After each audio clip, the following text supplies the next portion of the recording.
Good afternoon, George Cavaligos for HFT Bonds Notes. I hope you were in the chat room yesterday and we talked about buying the dip overnight.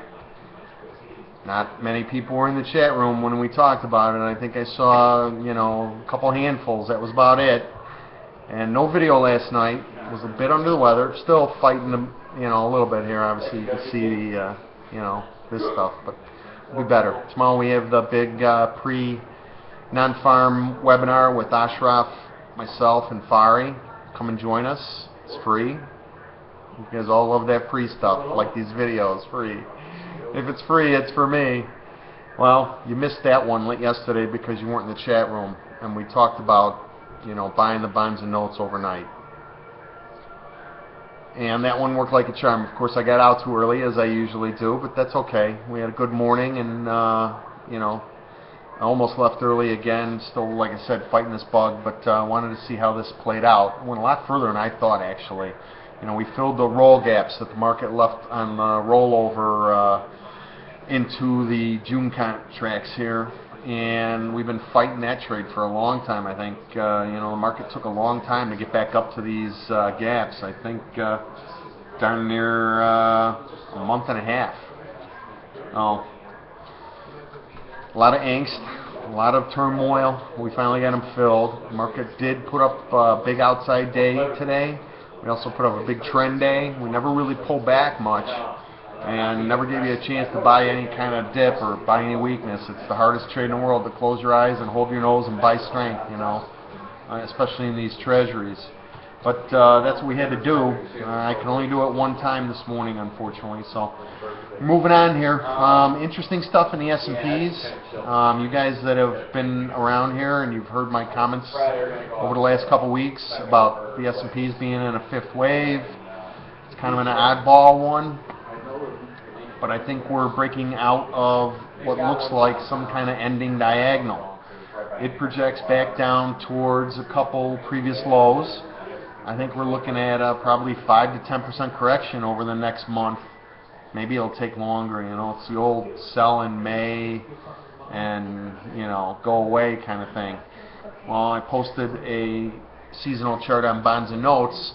Basically says you're supposed to buy what used to be the May refunding and sell the November refunding. Now, obviously, we get refundings every month now, so it doesn't have the same cachet, but the seasonals over the last 30 years are you buy bonds and notes in the spring and you sell them in early winter. And the seasonality trade there is pretty good. Do we get another bigger dip? Maybe the unemployment number comes out pretty good and we get a better dip. I'm kind of betting, not leaning in that direction.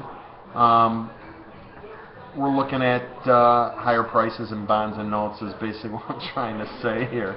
We've been doing this rally a point, consolidate in a point range, and then rally a point again. Well, we're trying to get the bonds above this 146 handle. We haven't convincingly done it yet, but we got above, the 144 handle. We stayed above there. I was looking for a possible retest of that, level. We got down to what, 140? Oh, what was the low? 144.06. I guess that's close enough for government work, but would have been perfect to go to 144 even. Real nice equality on a C equals A move down there.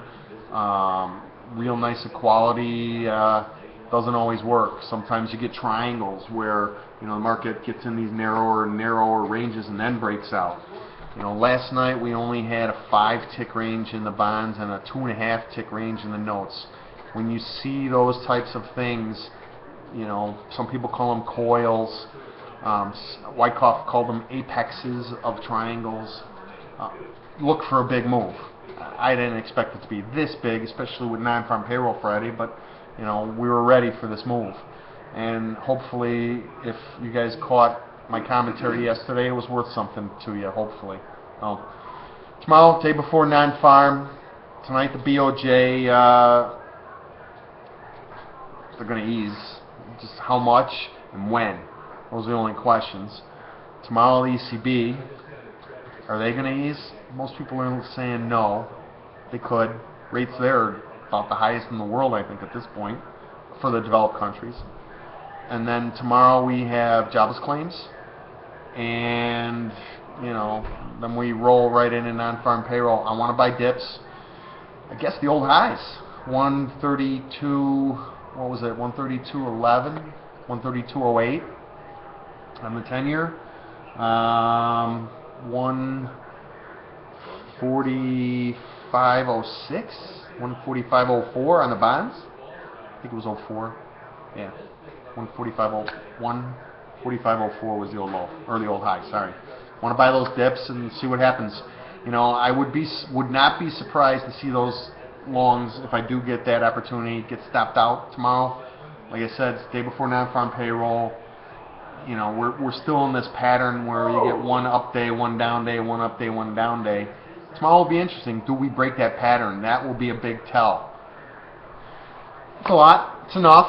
Have a great night. We'll see you guys tomorrow. Love to see some more of you guys join us in the chat room, trying to build a little repartee, a little community. Come on and join us for free trial. You get a 7-day free trial.